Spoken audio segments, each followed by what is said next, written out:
नमस्कार। सचिन पायलट बार बार ये कह रहे हैं कि वो भारतीय जनता पार्टी में नहीं जाने वाले हैं। उन्होंने आज एक स्टेटमेंट जारी किया है और उस स्टेटमेंट में उन्होंने ये क्लियर किया है कि वो बीजेपी में नहीं जा रहे हैं। लेकिन कांग्रेस के दो नेता ऐसे हैं जो ये चाहते हैं कि वो बीजेपी में ही जाएं, कांग्रेस में वापस न आएँ। इनमें से दो नेता हैं अशोक गहलोत और रणदीप सुरजेवाला।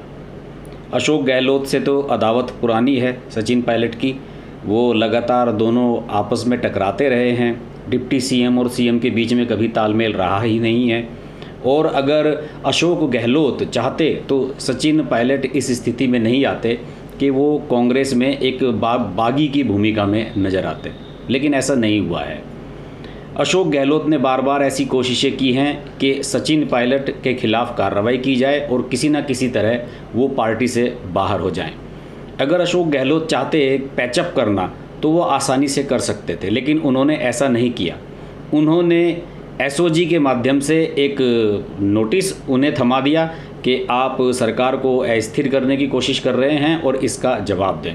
और इसी ने सचिन पायलट को वास्तव में सबसे ज़्यादा नाराज़ किया है और वो 3-4 दिन से कांग्रेस की किसी बैठक में शामिल नहीं हो रहे हैं। कुछ टीवी चैनल्स पर नज़र आए हैं लेकिन गायब हैं। उनके साथ उनके 19 समर्थक विधायक भी गायब हैं। इस पूरी संकट की स्थिति को कंट्रोल करने के लिए जब कांग्रेस पार्टी हाईकमान ने कुछ नेताओं की टीम को भेजा जयपुर, तो उसमें सबसे प्रमुख थे रणदीप सुरजेवाला। रणदीप सुरजेवाला का कद पिछले 4-5 साल में बहुत ज़्यादा बढ़ा है।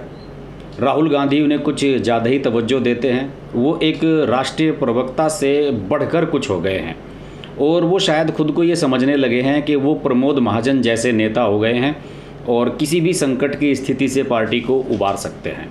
जबकि हालत ये है कि उन्होंने ख्वाब देखा था हरियाणा में चीफ मिनिस्टर बनने का और अपनी सीट भी नहीं बचा पाए थे। हरियाणा में उन्हें बुरी हार का सामना करना पड़ा था। तो अब स्थिति ये बन रही है कि रणदीप सुरजेवाला और अशोक गहलोत ने लगता है कि हाथ मिला लिया है और दोनों हर संभव कोशिश कर रहे हैं कि सचिन पायलट अब कांग्रेस में वापस नहीं आए। हालांकि अभी कुछ ही देर पहले मैंने एक बयान रणदीप सुरजेवाला का पढ़ा और टीवी चैनल्स पर भी देखा। उसमें रणदीप सुरजेवाला ये कह रहे थे कि अगर सचिन पायलट पार्टी में ही हैं, कांग्रेस में बने हुए हैं और बीजेपी में नहीं जा रहे हैं, तो उन्हें खुलकर सामने आना चाहिए और पार्टी के बड़े नेताओं से बात करनी चाहिए। शायद उनका इशारा अपनी तरफ है कि मैं पार्टी का बड़ा नेता हूं और मुझसे बात करनी चाहिए। जबकि सचिन पायलट का जो इशारा है, सचिन पायलट चाहते हैं कि जब तक गांधी फैमिली, खुद सोनिया गांधी, प्रियंका गांधी या राहुल गांधी उन्हें कन्विंस ना करें तो वो सामने नहीं आएंगे। लेकिन इसी बीच रणदीप सुरजेवाला ने अपने बयान में एक बहुत ही ट्रिक चल दी है। उनके बयान की कुछ पंक्तियों को मैं देख रहा था तो उसमें साफ नज़र आ रहा है कि वो सचिन पायलट को पर्सनली पिंच कर रहे हैं। ऐसा उन्होंने कल भी किया था। रणदीप सुरजेवाला ने कल ये कहा था कि 17 साल के राजनीतिक कैरियर में ही सचिन पायलट को कांग्रेस ने बहुत कुछ दिया। उनका इशारा था कि उन्हें बहुत कम उम्र में सांसद बनाया गया, केंद्र में मंत्री बनाया गया, फिर कांग्रेस का प्रदेश अध्यक्ष बनाया गया राजस्थान में। इसके बाद जब सरकार बनी वहाँ तो उसमें डिप्टी सीएम जैसा अहम पद उन्हें दिया गया। और उनका कहना था कि 17 साल में ही सचिन पायलट को बहुत कम उम्र में ही सब कुछ मिल गया। उन्होंने बाकायदा एक लिस्ट बनाई थी कि किस उम्र में वो केंद्रीय मंत्री बने, किस उम्र में वो सांसद बने, किस उम्र में वो सचिन पायलट डिप्टी सीएम बने। पूरा वो रिकॉर्ड लेके आए थे, उनकी 42 साल का हिसाब किताब। तो यानी कि रणदीप सुरजेवाला ये जताना चाहते हैं कि कांग्रेस ने सचिन पायलट पर बहुत एहसान किया है और उस एहसान का बदला सचिन पायलट को चुकाना चाहिए और ईमानदारी से सामने आना चाहिए। जबकि हकीकत बात यह है कि रणदीप सुरजेवाला बिल्कुल नहीं चाहते कि वापसी हो सचिन पायलट की। इसके अलावा आज जो बयान रणदीप सुरजेवाला ने दिया है उसमें ये कह दिया है कि अगर सचिन पायलट बीजेपी में नहीं गए हैं तो वो हरियाणा सरकार की हॉस्पिटैलिटी में क्यों हैं। और आप सब जानते ही हैं कि पिछले 3-4 दिन से सचिन पायलट और उनके जो साथी विधायक हैं, 19 विधायक, वो सब हरियाणा के मानेसर स्थित एक रिसोर्ट में रुके हुए हैं। और ये कहा जा रहा है कि हरियाणा सरकार यानी कि मनोहर लाल खट्टर की सरकार उनके लिए सपोर्ट कर रही है और वहाँ पर प्रयास किए जा रहे हैं कि जो विधायक हैं, जिसे कहा जाता है कि हॉर्स ट्रेडिंग का पूरा जो काम धाम है वो मानेसर में हो रहा है और वो चाह रहे हैं कि कुछ और विधायक कांग्रेस के टूटकर उनकी तरफ आ जाएं। ऐसा इशारा किया रणदीप सुरजेवाला ने अपनी बात में। हालांकि इसमें अभी कोई सच्चाई नज़र नहीं आ रही है, ना ही इस तरह का कोई बयान सचिन पायलट की तरफ से आया है और हरियाणा सरकार की तरफ से कोई ऐसी हॉस्पिटैलिटी की चर्चा नहीं आई है कि वो उनकी आदर सत्कार कर रहे हैं या उसका खर्च उठा रहे हैं। ऐसा कोई बात भी सामने नहीं आई है।